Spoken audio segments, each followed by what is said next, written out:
किसी का ईमान कभी रोशन न होता, किसी का ईमान कभी रोशन न होता।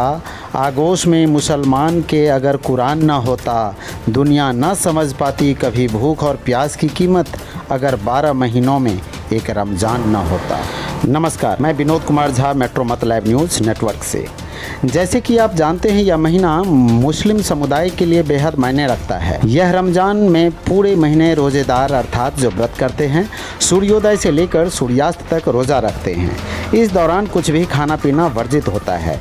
इस्लाम धर्म के अनुसार 30 दिनों के रोज़ा में पहले 10 दिनों का रोज़ा रहमत का, अगले 10 दिनों का रोज़ा बरकत का और अंतिम 10 दिनों का रोज़ा मगफिरत का रोज़ा कहलाता है। ये अब आगे जानते हैं इसी रोज़े के सिलसिले की अहमियत को, ये रोज़ा क्यों रखा जाता है। दुबनी के बाटा चौक स्थित मस्जिद के इमाम शहजाद की माने तो वह बताते हैं कि आज रमज़ानुल मुबारक का 25वां रोज़ा है। इस मौके पर सल्लल्लाहु अलैहि वसल्लम ने फरमाया है, जब माह रमज़ान की पहली रात आती है तो शैतान और सरकश जिन जकड़ दिए जाते हैं, जहन्नम के दरवाजे बंद कर दी जाती है और जन्नत के दरवाजे खोल दिया जाता है।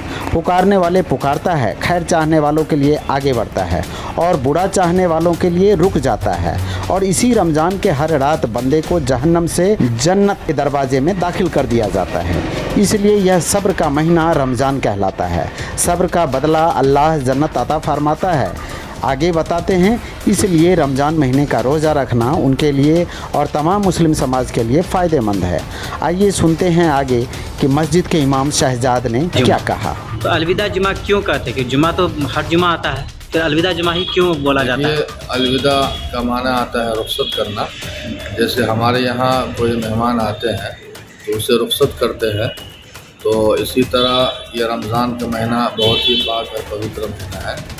इसमें रोज़े रखे जाते हैं, तरावीह की पाबंदी होती है और सबसे अहम दिन जो आता है वो जुमा का दिन होता है, जो तमाम दिनों का सरदार होता है। तो जुमे तो कई जुमे आते हैं, लेकिन ये चूँकि रमज़ान का आखिरी जुमा होता है, तो चूँकि रमज़ान हमसे जुदा होता है और कोई मुसलमान नहीं चाहता है कि ये अल्लाह के मेहमान जो है हमसे दूर हो, जुदा हो, तो ये रमज़ान का आखिरी जुमा होता है, तो इसे हम रमज़ान को उससे गोया अलविदा करते हैं। आखिरी जुमा होने की वजह से इसे अलविदा जुमा कहा जाता है।